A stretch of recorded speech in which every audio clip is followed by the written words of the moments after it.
लोकसभा चुनाव की घड़ियां नजदीक आ चुकी हैं। सभी पार्टियों में उम्मीदवारों को लेकर मंथन जारी है। इसी कड़ी में कांग्रेस पार्टी ने भी हरियाणा की 10 लोकसभा सीटों पर चुनाव लड़ने के इच्छुक नेताओं से आवेदन मांगे थे। 29 जनवरी से 7 फरवरी तक 314 से ज्यादा आवेदन आए हैं। खास बात यह है कि इनमें प्रदेश का कोई भी बड़ा चेहरा सामने नहीं आया। हरियाणा कांग्रेस के दिग्गज नेताओं की लोकसभा में जाने में दिलचस्पी नहीं है, इसीलिए प्रदेश के बड़े चेहरों ने लोकसभा चुनाव लड़ने के लिए पार्टी के पास आवेदन नहीं किया।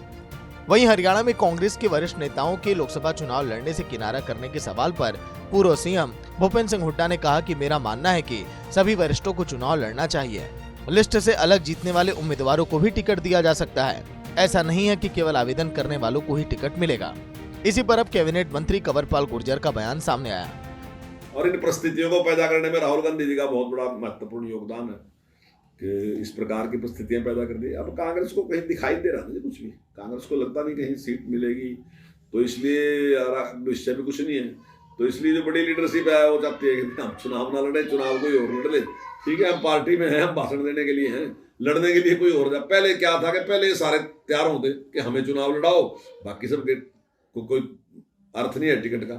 आप ये कहते हैं कि भाई हमारी जरूरत नहीं, हम तो पार्टियां काम करेंगे, चुनाव तो किसी और को लड़ा दो।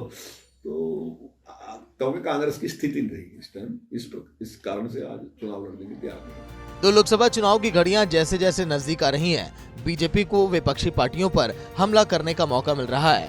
क्योंकि विपक्ष की अगर बात करें तो इस समय हरियाणा में उस हालात पे नहीं है जिस तरह से बीजेपी अपनी मजबूत दावेदारी पेश कर रही है।